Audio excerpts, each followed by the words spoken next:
What's up, everybody? Welcome into Fantasy Fire and Ice, brought to you by Sportstopia. I'm Simon Groeneveld, joined today by Cody Carpentier, here to help you get ready for week 1 of the NFL season. It's here, baby.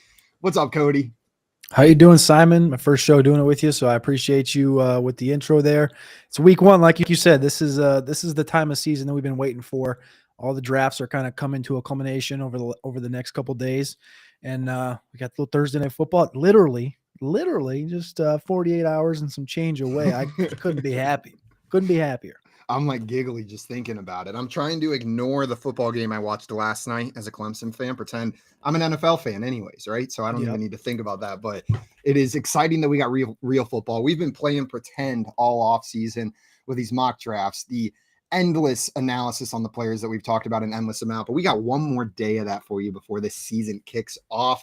We're going to go through a couple things with you here today. Like Cody mentioned, there's some drafts wrapping up.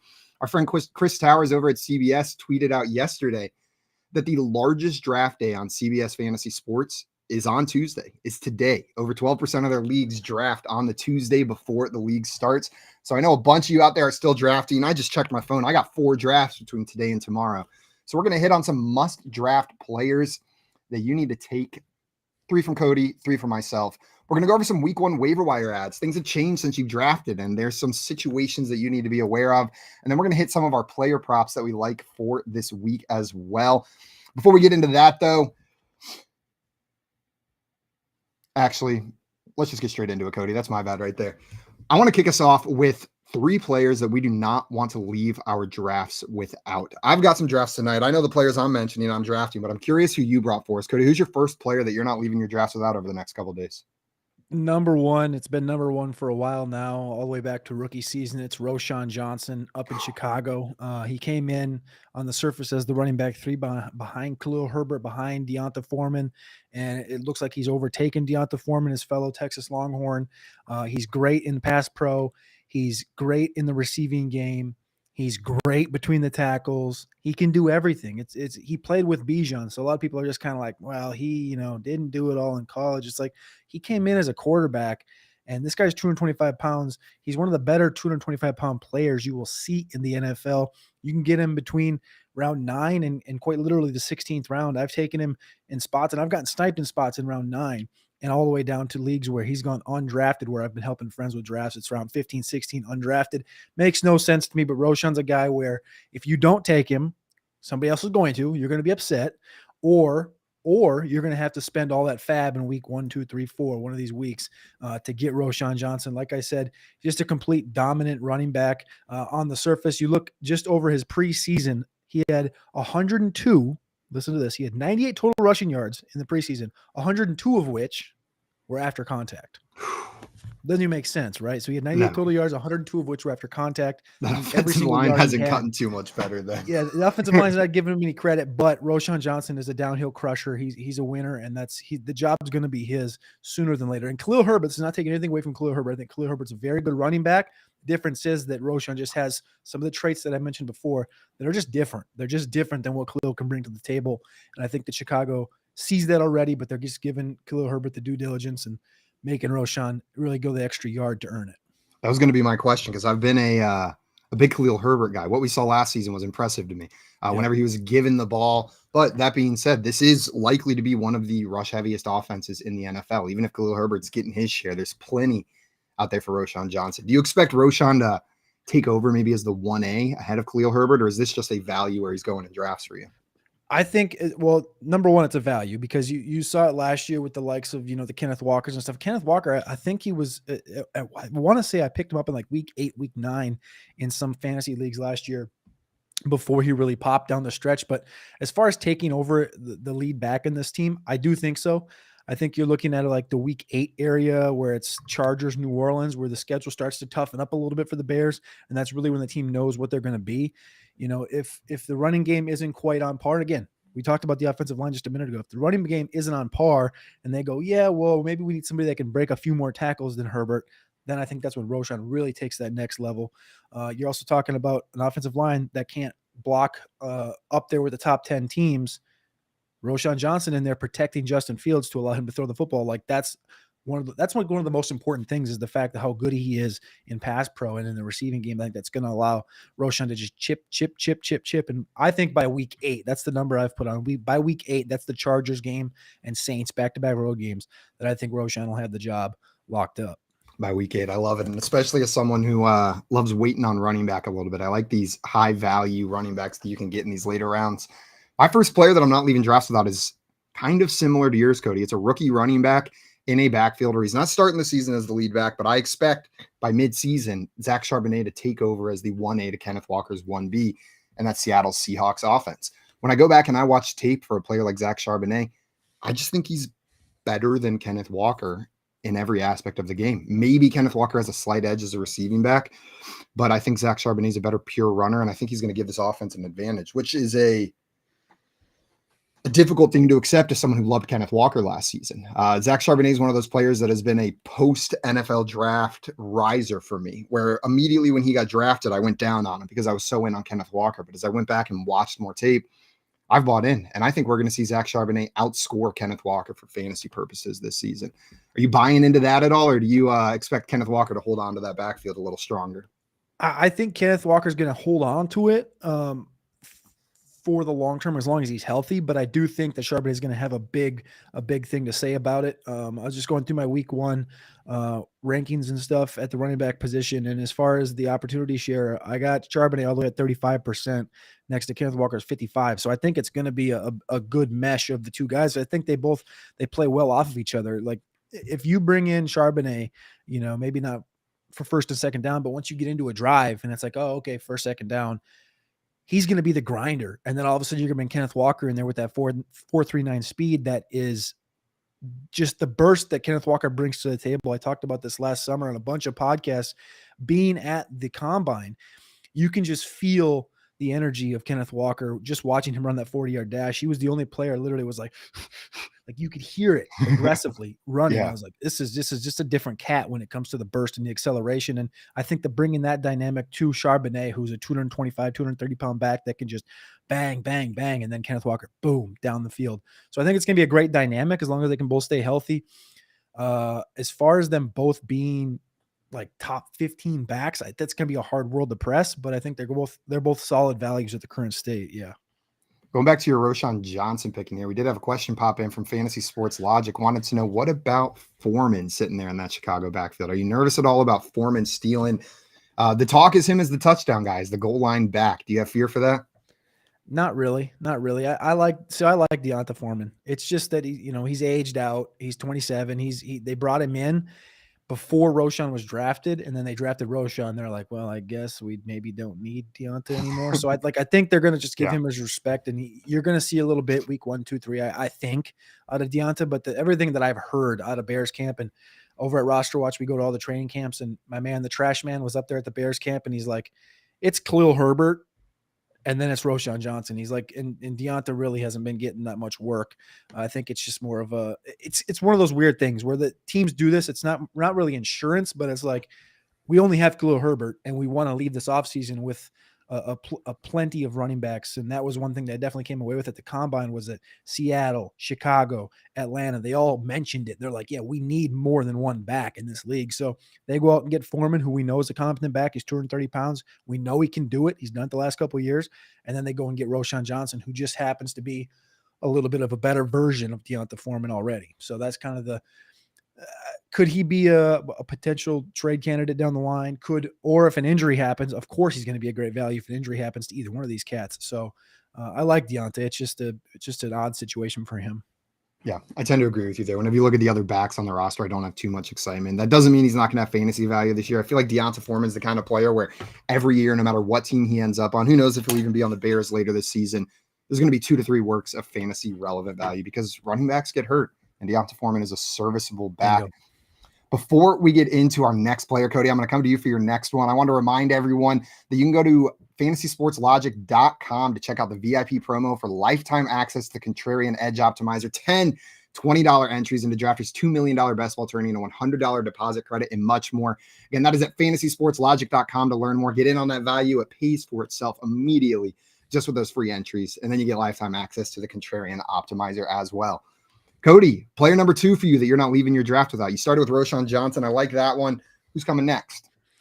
This one's very interesting because a lot of people are fading him, and it's weird because I usually don't like these aging wide receivers like the Mike Evanses of the world, the Cortland Suttons, the Michael Thomases. I'm usually out on these guys, but people are making them values this year. You can get Cortland Sutton in the 6th, 7th. You can get Mike Evans in the 6th. You can get Michael Thomas literally in the 9th round. I don't understand right there with that. Roschon Johnson. Yeah, he's in the same area. It's like, and sometimes you can get, like I said, Roschon the 10th.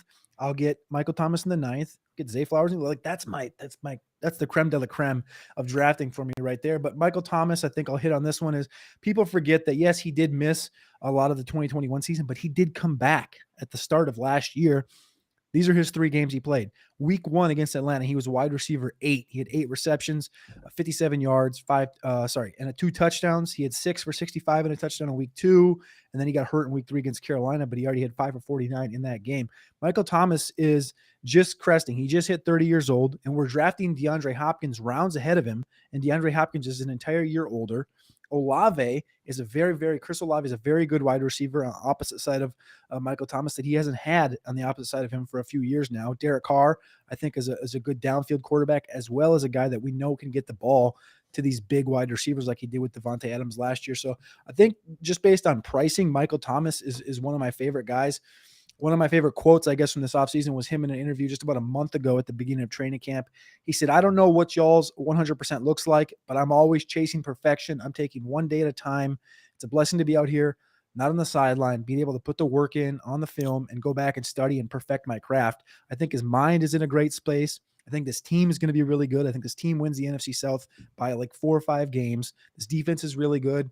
I think it's going to surprise a lot of people. And I think the value you're getting on Michael Thomas here in round 8, 9, whichever place you get, he's starting to bump up into round 8 and in these high stakes drafts, but round 8, 9, especially in your home leagues, I think that the value is just really unexplainable versus the wide receivers that are going off around him. His talent didn't just disappear. And you're right. We saw it showcased last year. He's still Michael freaking Thomas. And I think maybe the discount is coming from the excitement around Chris Olave. We've seen this with guys like Mike Evans in the past, where Mike Evans gets knocked down a couple rounds because everyone's excited about Chris Godwin and his number 2 PPR season. And then, don't you know it, Mike Evans is still a top 12 wide receiver. Yep. I'm not calling on that for Michael Thomas, but you're right. This offense has some sleeper potential. Whenever I look at this entire division down there, I think it's maybe the most confusing division. One of the things I'm watching for in week 1 is just how do these teams look whenever they step out there? And I was even a little bit surprised to see that the Saints were 3-point favorites over the Titans in week 1. I don't know. I just feel like there's so much uncertainty on that team. Didn't expect the Saints to be favored, but I'm with you on this one. What's the risk in round 9, round 10, drafting a player of that caliber with a good quarterback? He's got Derek Carr sitting there throwing the ball to him. It's literally wide receiver 43 when you go off in drafts. Last night, I actually got sniped on him. I was picking at the 8-12, 9-1 turn in an FFPC draft, and Michael Thomas goes 8-10, and I was like, oh, you got to be kidding me. And then I ended up with Cortland Sutton there. But literally, you're talking about wide receiver 43 going off in these drafts. It really doesn't make any sense, especially when you're talking about a guy that literally averaged 17 points per game last year. We know what his upside is. It's not like he's 34. He literally just turned 30, and he should be healthy, right? He's had 14 weeks of last year plus this entire offseason, and all the signs are pointing positive. And I've mentioned this on multiple shows over the last couple of weeks, but if there's one reporter you listen to, because there's a lot of them out there, if there's one reporter you're going to listen to about really understanding what's going on inside of a facility, I think it's Nick Underhill from the Saints. And Nick Underhill has only said about 106 times over the last month, I don't understand why everyone's still hating on Michael Thomas. You got, and he's not a fantasy guy, but he's like, I don't know why people aren't drafting Michael Thomas. It doesn't make any sense. He's Michael Thomas. Like, he's as close to back as what we're going to see. I'm with you. I love that call. I'm going to move into my next guy here, Cody. This is a guy, another running back for me, but that I fell in love with during the season last year, and I held my breath all offseason waiting to see who they would sign, who they would bring in. I'm talking about Tampa Bay running back Rachaad White. Rachaad White showcased his explosive ability in that offense last year. They let Leonard Fournette walk away from that team, right? They didn't sign him back. He's got Keyshawn Vaughn and Chase Edmonds to compete with. And the last report I saw said that Keyshawn Vaughn was beating out Chase Edmonds on the depth chart, which That is music to my ears as a Rachaad White manager, because I watched Keyshawn Vaughn on that field last year, and he's not beating out Rachaad White. So if Chase Edmonds is behind him on the depth chart, this is wide open. This seems like Rachaad White's backfield. The volume is going to be his. And I've seen what, I know Baker Mayfield's the starter for now, but I've seen what Baker does with one of those receiving backs. I've seen the value he provided to a back like Kareem Hunt. And this is not a good offensive line, a line that's going to require a lot of short yardage plays. I think the sky's the limit for a player like Rachaad White, and you're not having to draft him too early in drafts either. I love that. I mean, it's an offense that I think will be better than people expect, but I don't think it's going to be a great football team. But I think the offense is just going to be better because I think Baker is just above competency level at the quarterback position. We saw it just happen a couple of years ago when they had Chubb and Hunt in Cleveland, and they had Landry and Odell Beckham, and he gave Odell Beckham and Landry both 1,000 yards as a Cleveland Browns quarterback. I think they won 6 games that year.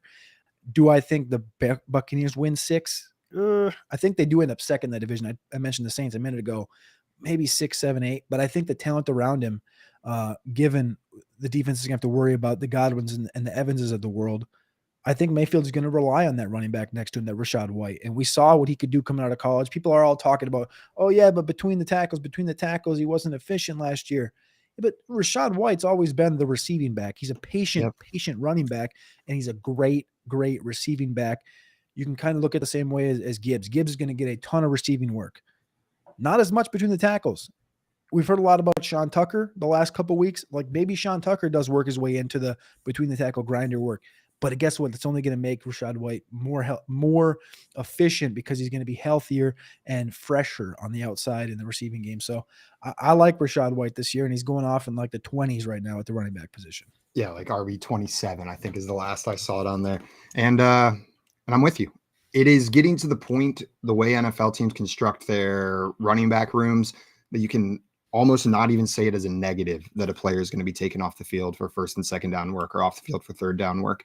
It's just so commonplace among these NFL teams. We get very few backs like a Najee Harris, like a Nick Chubb. They're going to be carrying that full workload. So RB27, you expect maybe some of that to go elsewhere, but Rachaad White in that range has one of the clearest paths to a 3-down role, especially early in the season while that rookie Sean Tucker is getting adapted to the offense that I see. And I'll draft him there in that, like, what is that, like the 5th, 6th round range that he's going? Yeah, right around round 6. I like that value. Maybe as my second running back sitting on the draft board at that time. Bingo. Exactly. I saw him go 6'4" in that draft I was referencing earlier last night. So that's right in the area where you don't have to worry about him flopping as your top running back or your second running back. Like it's right in that 2-3 zone as far as depth on your roster. Cody, who's number 3 for you? Your third player you're not leaving drafts without. This one is almost as favorite as Roschon is. But Hayden Hurst is a guy that I just watched these drafts unfold over the last month. And it's just like, I could be sitting in the chat on YouTube watching some friends draft, and I'm like, hey, draft Hayden Hurst. And they're like, nah, I'm going to draft, I'm going to draft Chigo Okonkwo or Juwan Johnson or Isaiah Likely. And I'm like, guys, you don't understand. Draft Hayden Hurst. And then they go, why? Why are you drafting Hayden Hurst? He's not going to do anything. He's never done anything. It's in Carolina. Carolina's a bad offense. And I go, this cat just turned 30. I have a little bit of an advantage because I was at Carolina Panthers training camp during my training camp tour this year. And basically what Frank Reich said is we don't have a true number 1 wide receiver. They have Jonathan Mingo on the outside, who's already beaten out Terrace Marshall. It happened before the injury. For those Terrace Marshall truthers out there, I was one of them. But Mingo beat him out before that. Mingo's on the outside. You have Thielen on the inside, and you have Chark on the outside. And all of 3 of those guys do different things, right? Thielen is great underneath, on the inside, on the outside. He's going to be always open. He's a savant in the route game. Chark's great downfield. Mingo slants, goes, whatever you want him to do, he can do it at a good to competent level. Now, the thing is, Hayden Hurst is the leader of this offense. That's Bryce wild. Young is there. Bryce Young is a great quarterback. Bryce Young is a leader, but this is a good segue here. Is Deion Jackson brought this up. He goes, we have leaders and dogs. Not all dogs are leaders. Not all leaders are dogs. Bryce Young is the leader. Hayden Hurst is the dog. That's how this offense operates. Hayden Hurst is going to be the leading target getter in Carolina this year. And I've said that 100 times, and I would bet a ton of money on Hayden Hurst being the target leader in Carolina this year, just because of how important he is to Bryce Young, 85%, I would say 80 to 85% of the passing game work in Carolina is going to be within the first 8 to 10 yards of the line of scrimmage. And I think that's only going to help Thielen. That's going to help Hurst. And I think as far as where Hurst is going off in drafts right now, which is between like tight end 25 and 30 on most times, unless I'm in your draft and I reach on him. Tight end 19 though. Yeah, exactly. But I think as far as that goes, like you're literally down here just throwing darts at, the Cole Kmets. I love Cole Kmet. You're throwing darts at the Tyler Conklins, the Michael Mayers of the rookie season, the Irv Smith we've never seen do it. I know what I got in Hayden Hurst just because we've seen him play in all these different situations with a lot of talent around him. And now he just happens to be kind of the most polished and the best talent on this receiving game in Carolina. So I can't say enough positive things. I just think, again, he's the dog of this offense. And I think he's going to be the leading target getter in Carolina. That's a true tight end sleeper and a take I haven't heard very often this season, that he's going to be the lead target. I feel like the attention goes on those wide receivers. People want to believe in Laviska Shenault. They want to believe in the rookie. They want to believe in Terrace Marshall. But I like your take there. I want your thought on Laviska because you got the DJ Moore jersey behind you. You said you're a Clemson fan, so I can only assume you're in the area and maybe you have a little vesting interest in the Panthers. Do you have a thought on Laviska Shenault this year? So I'm from the Atlanta area. I went to school there in Clemson, but I'm down in Texas now. DJ Moore is one of my favorite players of all time. Laviska Shenault will not be on any of my teams this year. I will be excited to see if they can utilize him in an interesting role. We've seen Curtis Samuel get used in a cool way. We've seen Patterson get used in interesting ways in his years throughout the league. I view Laviska Shenault maybe similarly, and I'm not sure this team, led by a rookie quarterback, is the team where he's going to piece that valuable role together. Yeah, I think, that's pretty on spot. I think they're going to try, because the 2 days I was at training camp, everything I heard was that they're trying to hide Laviska. So they literally, he wasn't hurt. They just didn't use him against the Jets in their joint practice. He just walked around with a jersey on and a skull cap. And the practice he did do was the day before that. They ran with him with the second platoon, but they didn't really do anything sneaky. They just kind of ran him in the slot. But all the reporters I talked to were like, yeah, Blackshear's not very good. Spencer Brown's not very good. I was like, okay, so it's Miles Sanders and Chuba. That's it? And like, you're not worried about Blackshear? And they go, no, Laviska's running back 2B. I was like, wait, what? Like, actually, they're going to run him as running back 2B? And he's like, yeah, he's going to run the ball a lot this year. And like, they have these packages drawn up for him. So like, that's their target. I believe it. Curtis Samuel, it's the Debo role. Like, the answer is, or the question is, will it work? And that's, you can't bet on that in fantasy football, in season long, especially, just because of the volatility that leaves you with, unless we do see that it's like I mentioned before, they don't have a true number one, right? That's why I'm drawn to Hayden Hurst, because of what I saw, but they don't have a true number one, and they've been hiding Laviska from us. And all of a sudden these packages are literally Debo-esque. I don't know, dude. That's kind of where I sit with that. This might be the make or break year for Viska truthers out there. If he can't succeed in this role, maybe it's not going to happen. I wish I would have drafted him in round 20 a few times in some best balls early on, but I don't know, man.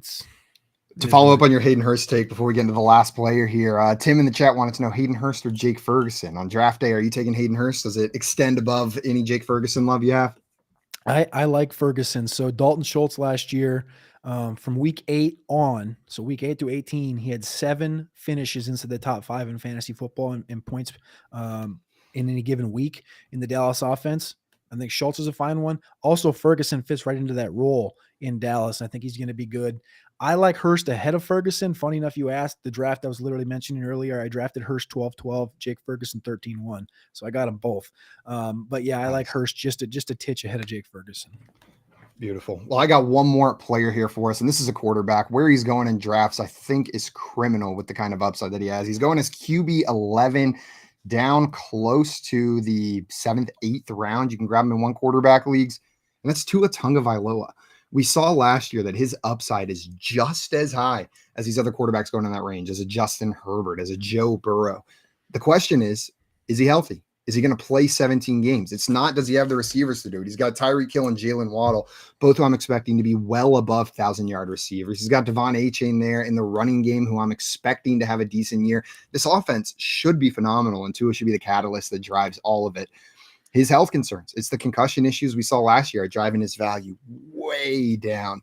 I love drafting Tua there, and then late in these one quarterback leagues, grabbing a Sam Howell or an Anthony Richardson or one of these high upside guys towards the end to try to pair with my Tua just in case something goes on. But I listened to what the team's saying, and after I watched what Tua went through last year in the magnifying glass that is on the Miami Dolphins organization, I don't believe that they're stupid enough to trot him out on the field from, like, let's just look at it from like a selfish PR perspective as the Miami Dolphins, to trot him back out on the field if there's a legitimate risk of him seriously career-ending injury happening to him with one more hit to the head. This is one that people always got to convince me over. I love the talent around him, but a lot of everything I see tells me that, you know, these receivers kind of keep Tua afloat as far as making him look like he belongs in this tier of the Dax, the Deshaun's and stuff, and where he's going off in drafts. It's so tough for me. I'm gonna be straight honest with you. Haven't clicked the button one time on him this year. Do you, when you draft him, do you like to have one of those Waddles or Tyreeks with him, or are you cool just drafting him as a one-off? What's kind of your angle with him? Because it's just so tough for me. A, you bring up the health, but B, the quarterbacking. I guess usually too, also, if I don't get one of those top end guys, I usually just ship it and get like a Richardson or Dak or Cousins who are like free. But Tua is also always one tough. It's a tough sell for me always. I hear you. I think what I look back at some of his game logs while he's still getting integrated into this offense last year, establishing rapport with these receivers. It was a new offense.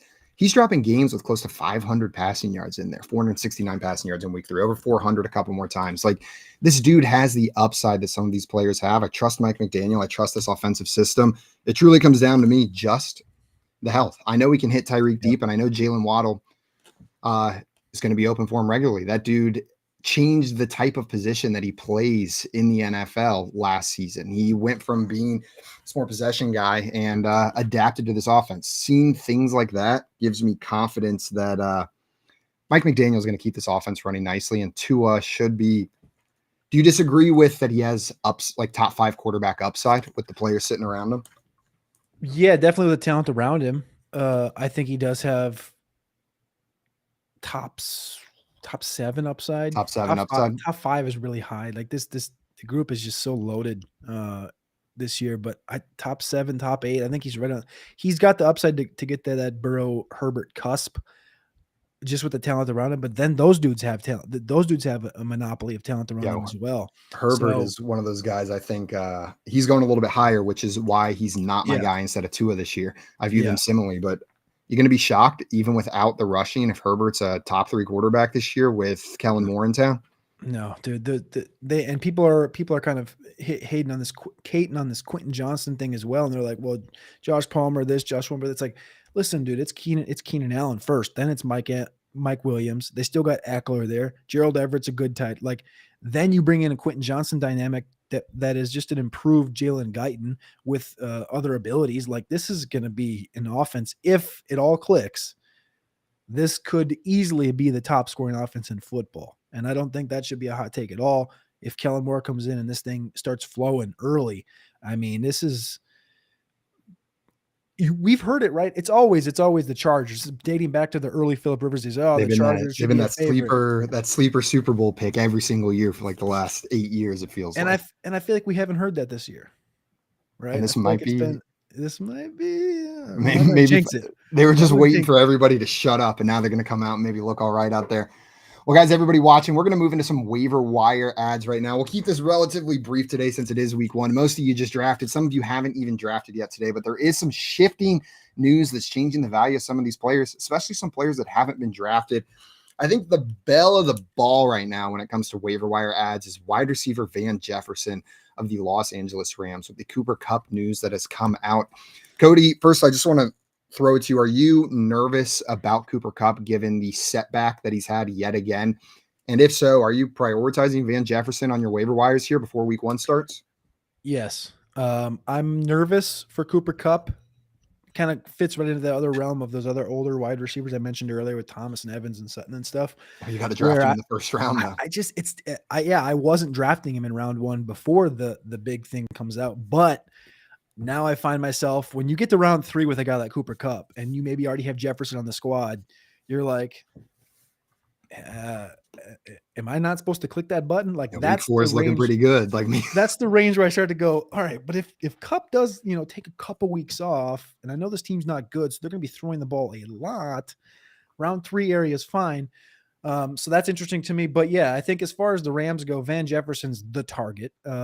Over at Roster Watch, we've made him a target for the last 2 months as far as being around 14, 15 guy. And if you're drafting today, it's not going to be around 14, 15. He's going to get pushed up just because of it. I think the other guy I put on this list for the waiver wire ads is Puka Nacua. Maybe not a lot of people know about him, heard of him, things like that. He was a draft pick this year from BYU. His tape looked good. Did not look good at the Senior Bowl whatsoever when I was down there in Mobile. And then I go to these training camps this year, and I talk to people that have been to other training camps. And it's just kind of like this door that you open. And it's like, oh, hey, what did this guy look like? And it's like, oh, you know who's been in the back pocket of Cooper Kupp for the last month and a half? Puka Nacua. Who? Tutu Atwell? No, Puka Nacua. And I'm like, all right, well, they're actually kind of similar players, so that does make sense. And if this guy goes to BYU, he's got to be pretty smart. And he's in the Rams offense, and there's not really a lot there. It's Tutu Atwell, it's Ben Skowronek, guys we've seen, not really take the next step up. Van Jefferson's got that 4.3 speed. Okay, Puka Nacua, they put him in there and play that Cooper Kupp role. Again, it's not going to be Cooper Kupp-esque, but it's going to be some version of a target hog if he's competent. I think I like Nacua. I like Van Jefferson. You also have to look at Higbee. Higbee's a guy too, but Higbee's going to be drafted more so than not. But as far as the waiver wire guys, I think I like Van Jefferson and Puka Nacua. I think they're both very interesting depending on how your team is built. Man, this may be one of the only seasons that we're advocating for multiple Rams on the waiver wire, given the state of how that offense looks. Yeah. We'll see if there's other injuries. But I like both those ads. One other wide receiver I wanted to throw out there, only rostered in about 60% of leagues right now, is Rashad Bateman. There is a lot of uncertainty there in that Baltimore offense with the new offensive coordinator coming in, the number of names they added in the offseason, adding Zay Flowers, adding Odell Beckham Jr. Rashad Bateman has the rapport established. Now, he was disappointing in the time that we saw him, but on the chance that he establishes himself as the top wide receiver, obviously Mark Andrews will likely be the top receiving option. I like to have Rashad Bateman on my bench, and he's one of those guys that after week 1, if he's not featured, I got no problem cutting him, which is one of my favorite kind of players to add here. Add him for week 1, see how it works, see what that offense looks like. Is OBJ the guy? Is Rashad Bateman the guy? Is Zay Flowers the dude?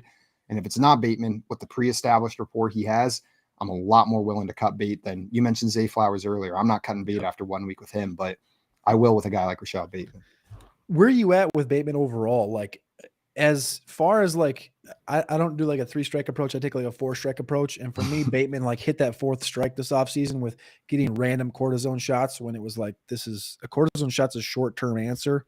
Yeah. So I was kind of confused by the whole thing, and people I talked to, it didn't make a lot of sense too, but you bring up 60% and I'm like, okay, I can be brought. I love Rashad Bateman. Like, I can be brought back in on Rashad Bateman at 60% ownership, and I'm getting him for free. And all I have to do is watch what happens, because we don't know we have an idea what this Baltimore offense is going to look like, right? They want to bring in a Zay Flowers, and the role that he would play seems like it would be a little bit of a Hollywood Brown plus some underneath work where he is good.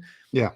Plus a lot of tight end. So where's Bateman fit in? We don't have a clue right now. We don't know really how he looks, right? So if he's free, I'll take that look in week 1, week 2. Like, I'll drop whoever my, late couple round guys are if I need maybe some wider. Maybe you drafted Cooper Kupp early. Maybe you drafted Cooper Kupp in round 1 and you're like, gosh, I really need a little bit of a jolt of energy, and that's a shot I would take. I would say, okay, put Bateman on the roster, and you know what? If he goes out there week 1 and pulls in 7 targets, you got something. If he doesn't, see you later. That's fine. That's kind of what they call roster fodder, right? That's the bottom of the roster. And Bateman owned in 60%. That's an interesting number. I hadn't heard that, because I did know that the discrepancy on ESPN versus like, the Yahoos or the sleepers of the world. ESPN has him like 60, 70, 80 spots, ADP lower than these other sites. So that's definitely a site that you can definitely take advantage of some free Rashad Bateman. So that's one I hadn't thought of. So I'm glad you put that on the list. That's a great point too. Know your platform.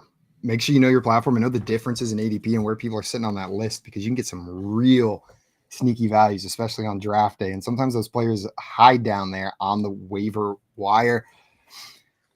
For the running backs here on the waiver wire this week, I feel like the big talk is what to do with Jonathan Taylor. Definitely missing 4 weeks, potentially missing more. There's 3 running backs there in that Colts running back room: Deion Jackson, Zach Moss, and Evan Hull. And it seems like Zach Moss is the man forgotten by fantasy Twitter, and they're evenly split between Deion Jackson and Evan Hull. Where do you stand on this, Cody? If you're prioritizing one of those 3 on the waiver wire this week, if any, who's it going to be?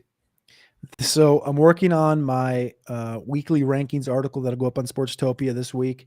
And I don't have any of these guys in the top 36, but I have Evan Hull, 37, Moss, 42, and Deion Jackson, 53 at the running back position. In their shares, I have Moss at 50%, Evan Hull, 30, and Deion Jackson, 20. I think it's going to be a complete mess because I think it's going to be everything running through Anthony Richardson. But I think as far as what you're looking for in upside is a guy that can play in the passing game, a guy that can work good in pass pro, which is Evan Hull. I was going to say, sounds like Evan Hull. For both, right? And then you just had the upside of him being a rookie with dynamism. Deion Jackson has the athleticism too, but Evan Hull has that and some. And he's a little guy. And I think it's just, if you're looking for someone who's looking to make a name for himself, right? Everyone already has a predetermined thought on Zach Moss. Deion Jackson was fine last year, but nobody's actually seen what Evan Hull can bring to the table.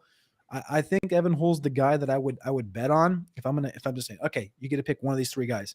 I'll take the leap on Evan Hull just because of the pass game work, pass pro, and we haven't seen what he can do in the running game. Especially, remember, A-Rich is back there. And those are 2 very, very, very athletic specimens, even though Evan Hull's not large, but 2 very athletic specimens in the backfield. So I'm going to go Evan Hull here. I said yesterday, after 4 weeks, I expect Anthony Richardson to lead this team in rushing yards with how big of a mess it's going to be among those other 3 backs. So I understand the desire to go and pick up these guys. I'm probably letting someone else pick them up and grab their committee back for 4 weeks. But I'm with you, Cody. If it's going to be one of them, it's going to be Evan Hull for me. Who I would rather pick up at the running back position as a player we mentioned a little bit earlier is Sean Tucker. I feel like there is a lot more upside for a player like that, and season-long upside, not just this beginning of the season fill-in upside. I will gladly throw him on the back of my roster, even my teams with Rachaad White, hoping that maybe, or waiting to see if he does establish himself as more of that early down back in that offense. I think he's going to pull in a little bit of work in week 1. I know it does kind of seem muddy. You talked about Chase Edmonds and Keyshawn Vaughn earlier. It seems muddy. That situation with those 2 guys seems very muddy, that we don't know what's going to happen in week 1 as far as their usage, but we have heard a little bit of Sean Tucker. And that makes me happy because Sean Tucker was a great runner and a great downfield receiver while he was playing at Syracuse. So I think he does bring a little upside to this offense. I only see him for like a 10-15% opportunity share in week 1. So, if you do see a spurt, you remember who was it? Nick Chubb. It was Nick Chubb. Behind Carlos Hyde. But yes, behind Carlos Hyde, the first couple games they were like, "Oh man, we'll give him 3 carries." Exactly. Okay, and then we'll give him 4, and we'll give him 5. And then it was like he finished a game with like 5 carries for 75 yards and a touchdown. And it was like, all right, this dude needs more work. And like I can see that being a career arc.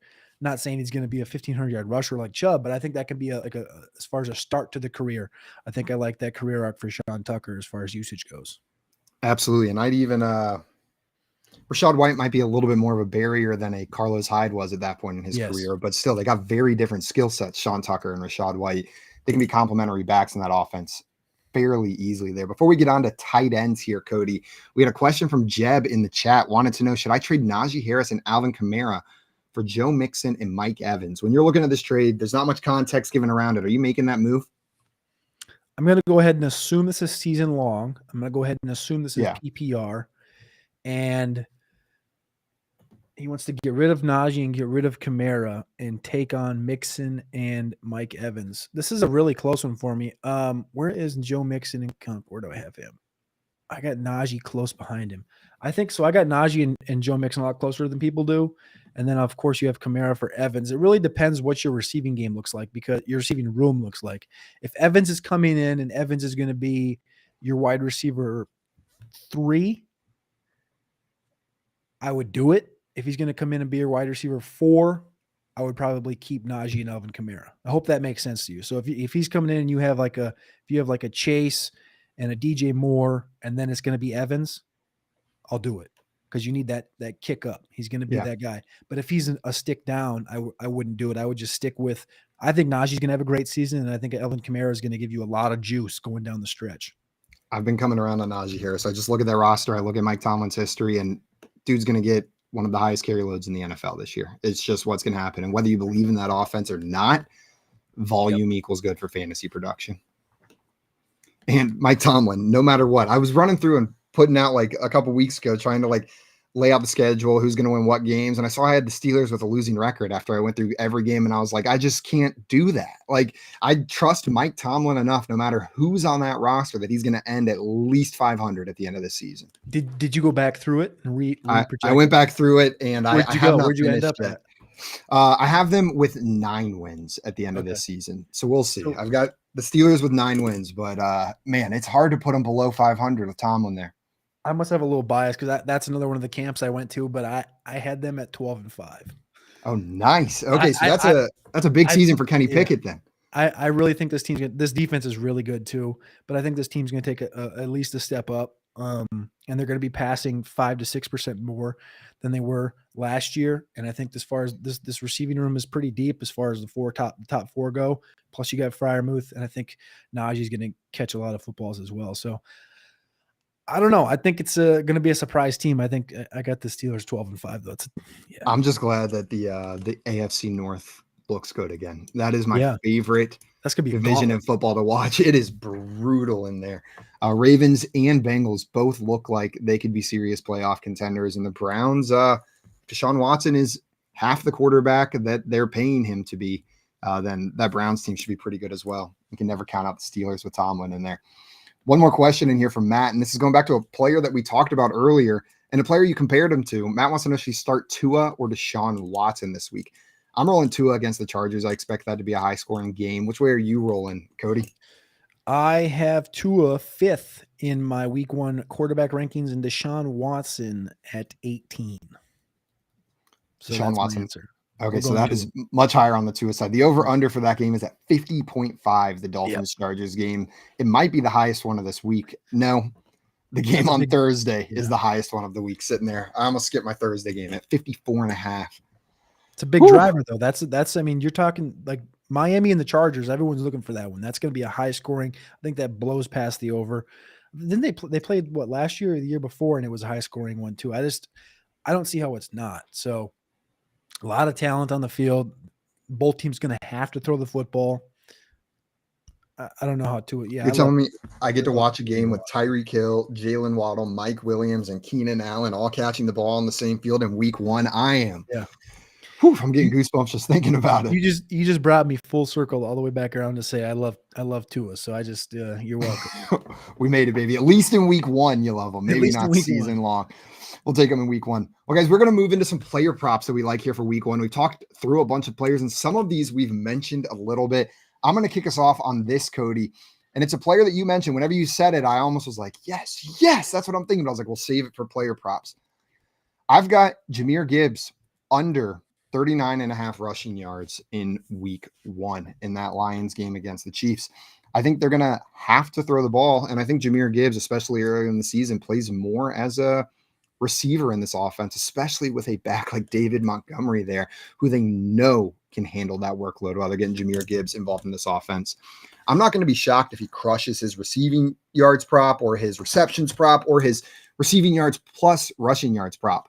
But 39.5 rushing yards, you're telling me Jahmyr Gibbs has to get 40 rushing yards in that first game against the Chiefs offense with David Montgomery there. I'm just not buying it. I'll take the under, which is my only under of the day because unders suck. I am going to do kind of a similar prop, but the opposite. I'm going to go David Montgomery over 48.5 because this number is way too low for the guy who's going to have between 16 and 20 carries, I would say, for the Detroit Lions in week 1. Again, going against the Chiefs. I know what everyone's thinking. Chris Jones ain't playing. Chris Jones is not going to play in this game on Thursday. That's where I'm laying my bet, just because he hasn't been in the building. He hasn't been practicing. So And that's the key. They've been keying on you'd be dumb not to key on Chris Jones, right? If you're this Detroit Lions offense, and this Detroit Lions offensive line is phenomenal. 48.5 is a very solid line for David Montgomery. I think he pushes 70, 80 in this one. They're going to need to put a little bit in the run game to slow Kansas City down a little bit, because again, they don't have the potency that the Chiefs do. So I think, as you said, Jahmyr Gibbs, a lot of receiving game, David Montgomery, a lot of run game. It seems pretty easy on the surface, but their prop is 9 yards apart in the rushing game. Doesn't make a lot of sense to me. I'm with you. I love those two. They kind of go together, complementary. We're reading the same game script, maybe just picking some different props to roll with it there. What do you got next here after David Montgomery over 48.5 rushing yards for us, Cody? Give me Mark Andrews all day, every day. We talked about this Baltimore Ravens offense and kind of what we think it might be, and that is tight ends and more tight ends, because Monken coming up from Georgia, and we saw what he did at Georgia with the tight ends, and now you're talking about Mark Andrews, who's already a dog at the tight end position. 4.5 receptions for Mark Andrews seems like a slam dunk. Last year, he started the season off 5, 9, 8, 8, 7, 2 in the first 6 weeks. He only went under this number one time. And again, what do we know? We know Lamar Jackson is most accurate down the center of the field, and we know that Mark Andrews is his favorite target. 2 checks on the box, over 4.5 for Mark Andrews. I love it. And with all of the uncertainty with the other receiving options there, if there was another established, fully healthy receiver in that offense, maybe you take a step back, but I'm with you. I love Mark Andrews over 4.5 receptions. I'd be tempted, even if they threw it up a number at 5.5, to still take that, but 4.5, you don't have to flirt with that.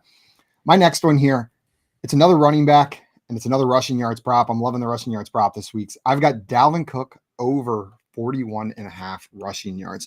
This one feels a little bit similar to me as the David Montgomery one. It's a veteran back on a new team who I'm expecting to get the majority of the workload the first couple of weeks while they ease Breece Hall back into this offense, but they're giving him an RB2 rushing yards line in this game. They're not assuming that he's going to be the 3-down back. And the most recent quotes from Saleh are cautiously vague about Breece Hall's availability. We're not going to have a snap count, but we have plenty available for both of these backs to eat. We're going to focus on making sure Breece Hall recovers properly. We're going to focus on making sure everybody's healthy. There's plenty here for both of them. I am fully buying in that at least through the first couple of weeks of this season, that this is Dalvin Cook's backfield and Breece will play a complementary role while he gets his health back. And if that's the case, what is it? 41.5 rushing yards seems like an easy line for a back of Dalvin Cook's quality to hit. People are acting like he's washed. Whenever, if you look at the last 4 seasons, he's been an 1,100-yard rusher 4 years in a row. This isn't a washed player. He is older, but he's still got the juice, and he should have that lead role at least at the beginning of the season. If he gets anywhere north of 45, 50% of the opportunities, this isn't even going to be a close number for him, just given how talented this offense is. I know Buffalo's been trying to work on the defensive line, but and again, the Jets' offensive line isn't the best, but the talent that Dalvin does bring to the table, I think I like this number. I just want to see the usage. That'd be the only thing that would scare me off, is the usage, but the number's too low for Dalvin Cook if he's a starting running back.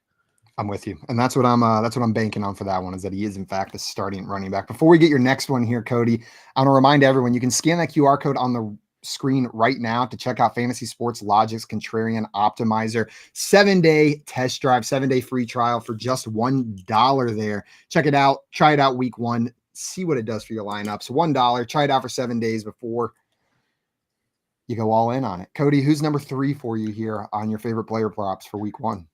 This one feels like a slam dunk, but touchdowns are never slam dunks. I'm going to go Austin Eckler over a half of a touchdown. I got this one over at Underdog. Last year against Miami, he did score a touchdown. This week, I have him as my running back 2 in all of fantasy formats.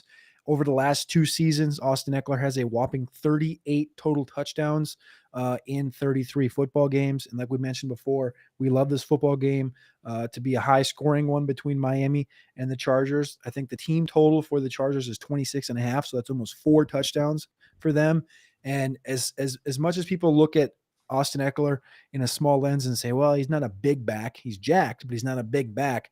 He gets a lot of work down the goal line, and I don't think Isaiah Spiller or Josh Kelly is going to be taking it away from him.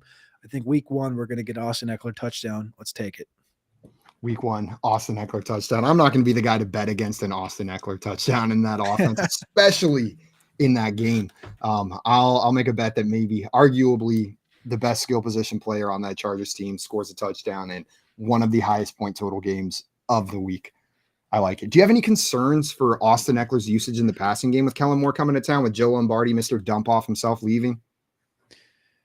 No, I would say no. That was kind of a weird answer, wasn't it? Yeah, no. That's how I feel too. It's like, yeah, I get it, but he's Austin Eckler. The thing is that that's where you're going to stay the healthiest. You don't stay healthy running between the tackles, right? You stay healthy when you're on the outside and you're not taking as big of hits. You're getting hit by safeties and corners and not D tackles. So I think that they understand that. We also remember Kellen Moore in Dallas used Tony Pollard quite a bit out of the backfield. And I think Herbert is just going to already have that innate feel for Eckler being out of the backfield next to him. I think that I'm not really worried. Does he lose maybe 10 targets on his total season? Sure, maybe, but I'm not really worried about a big drop off. I tend to agree with you. I think the talent alone and the coaching acumen of the guys in there will get the ball in Austin Eckler's hands plenty. My last one here, I'm taking another rushing yards. Week 1 is the week of rushing yards props for me, and I've got Josh Allen over 35.5 rushing yards. He hit this mark in 11 of 17 games last season, including both games that he played against the New York Jets. I know we're expecting this defense to be pretty good, but I think that plays into Josh Allen's hand a little bit. He's going to be scrambling a little bit more.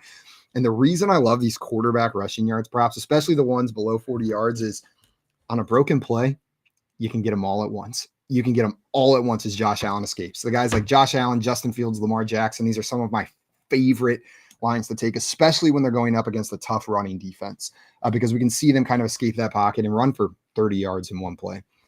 It's really watching him hit that mark in 11 out of 17 games last year, not having a dominant back, and the strengths of this Jets defense, I think, leading to Josh Allen maybe running a little bit more in week 1 than that Bills team wants him to.